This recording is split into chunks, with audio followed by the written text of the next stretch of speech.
నేనేదో అది కామెడీగా ఎవడో పెట్టాడు, ఎవడో చేశాడు, వీళ్ళంతా కామెడీ డిపార్ట్మెంట్ అనుకున్నాను. అది రియల్ అని తెలుస్తుంది. నేను ఒకటే చెప్తున్నా ఈ కాక్రోచ్ పార్టీకి, కాక్రోచ్ జనతా పార్టీ ఎందుకురా మళ్ళీ మీకు? కాక్రోచ్ అంటేనే ఇట్టు కొడితే పారిపోతారు ఇళ్ళల్లోంచి, లేదా చచ్చిపోతారు. అంటే ఇల్లు అంటే ఏంటంటే ఇక్కడ భారతదేశం నుంచి పారిపోతారు మీరు, లేదా విదేశాలు పోయి చచ్చిపోతారు మీరు. అరే అన్ని దేశాలు ఎలా ఉంటున్నాయిరా? అన్ని దేశాలు ఎంత ఐకమత్యంగా ఉంటున్నాయి.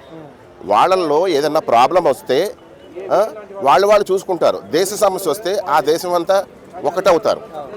అట్లాంటిది మీరేంట్రా ఇక్కడ దేశద్రోహం ఉండా కొడకల్లారా?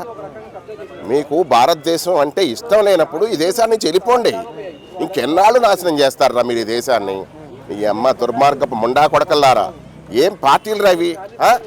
రోజు మీ ఇష్టం వచ్చినట్టు సాగుతుంది, ఎవడో యాక్షన్ తీసుకునేవాళ్ళు లేక. ఏం మనుషులు అసలు మీరు కొడకల్లారా? నేను బూతులు వాడను మీడియా ముందు, కానీ వాడక తప్పట్లేదు. నేను దేశభక్తి, నాకు దైవభక్తి, అలాగని చెప్పేసి ఏదో మతాన్ని కించపరిచే విధంగా నాకు మాట్లాడితే ఇష్టం ఉండదు. ఎందుకంటే లౌకిక దేశం మంది. హిందువులైనా, ముస్లింలైనా, క్రైస్తవులైనా, బౌద్ధులైనా, ఏ మతస్థులైనా, ఏ కులస్తులైనా హ్యాపీగా బతకాలి. ఇప్పుడు అమెరికాలో ఎలా బతుకుతున్నారు అలా కొన్ని పెద్ద దేశాలు ఉన్నాయి. ఎందుకు అరబ్ కంట్రీస్, గల్ఫ్ కంట్రీస్లో కూడా మన గోవుని పూజిస్తారు, గోవుని ఆధారిస్తారు. ఇవాళ మన హిందూ దేవాలయాలు కడుతున్నారు అక్కడ.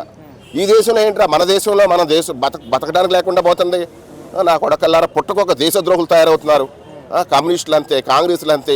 దేశం కోసం కొట్లాడండి, మీరు పెట్టుకోండి పార్టీలు ఏమైనా సరే, కానీ దేశం కోసం, దేశ అభివృద్ధి కోసం పోరాడండి. ఇప్పుడు మోడీ ఎంత ప్రయత్నం చేస్తున్నాడు? మోడీ గారు పాపం, మోడీ కూడా అనాల్సి వస్తుంది. నిజంగా ఆయన దేవుడి దేశానికి. ఎవరో దైవ పురుషులు వాళ్ళు ఉన్నారా, కానీ ఏదో మహాభారతము, బైబులు, రామాయణం, ఖురాన్ వాళ్ళ కోసం పుట్టినాయి. కానీ మోడీ మాత్రం భారతదేశం కోసం పుట్టిన దేవుడు. అర్థమైందా? తెలుసుకోండి. ఇలా మీ స్వార్థాల కోసం దేశాన్ని ఏదో చేస్తారా మీరు? అమెరికా చూస్తే, అమెరికా ఏదైనా ప్రాబ్లం వస్తే వాళ్ళందరూ ఒకటే అవుతారు, చైనాలో ఒకటే అవుతారు, గల్ఫ్ దేశాలు కానీ అన్నీ ఒకటే అవుతాయి. మన దేశంలో ఏంట్రా? రోజుకొకటి చిచ్చులు పెడతా కూర్చుంటారు. ఆయన ఫండ్స్ తీసుకొస్తానికి, వేల డబ్బు విదేశాల నుంచి పెట్టుబడులు తీసుకురావడానికి, కంపెనీలు తీసుకురావడానికి వెళ్తే ఆయన దేశద్రోహి అని చెప్తారా? ఆయన టూర్లు వెళ్తారా?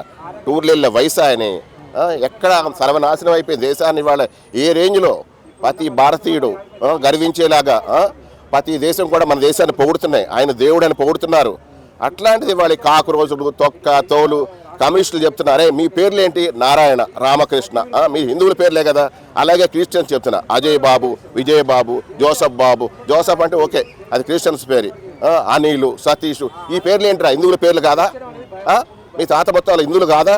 మీరు ఒక వ్యాపారంగా బతుకుతున్నారు. మీరు దేశభక్తితో బతకండి, దైవభక్తితో బతకండి. మీ వ్యాపారాలు మీరు చేసుకోండి, మీ మతాన్ని మీరు చేసుకోండి, మేము కాదంటలా. అర్థమైందా? ఒక మతాన్ని, అదే హిందూ మతాన్ని. ఇప్పుడు ఎవడో హనుమాన్ విగ్రహం కూల్చాడు, ఇప్పుడు చూసా నేను టీవీల్లో. హనుమాన్ విగ్రహం కోసం మేము తలుసుకుంటే మీ చర్చలు ఉంటాయా? మీ మసీదులు ఉంటాయా? సారీ, ఏం అనుకోవద్దు, ఇక్కడ హిందువులు ఉన్నా ముస్లిమ్స్ ఉన్నా మేము తలుసుకుంటే ఉంటాయా?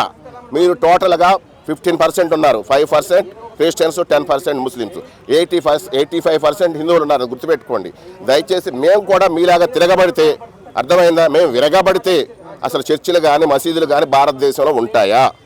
అరే ఇవాళ పాకిస్తాన్ కూడా మారింది కదరా. ఒకప్పుడు మన దేశంలో మన హిందువుల పేర్లు ఉండే అక్కడ, వీధులకి, గల్లీలకి, మొత్తం అన్ని స్ట్రీట్లకు కానీ. అట్లాంటిది ఇప్పుడు ఇవాళ మన పేర్లు పెడుతున్నారు పాకిస్తాన్లో. అర్థమైందా? మన పేర్లు ఒకప్పుడు పూర్వం మన పేర్లు ఏమున్నాయో అయ్యే పెట్టుకుని మన వాళ్ళందరూ కూడా ఇవాళ వాళ్ళు కూడా మారుతున్నారు పాకిస్తాన్లో కూడా. ఈ ఎంఆర్ఐ మీ భారతీయ అయితే భారతదేశంలో ఉండండి, లేదా విదేశాలు దెంగేయండి. అంతేగాని ఈ దేశాన్ని కానీ నాశనం చేస్తే, హిందువులకు కూడా చెప్తున్నాను, భారతీయులకు కూడా చెప్తున్నాను, ఎవడెవని దేశద్రోహం చేస్తే ప్రతి కూడా కొట్టండి, చావదెంగండి, ఏదైనా చేయండి. ఇంకా మారేంట్రా? కంప్యూటర్ యుగంలో ఆ దేవుడు, ఈ దేవుడు, ఈ మతము, కాకు రోజులు, గీకు రోజులు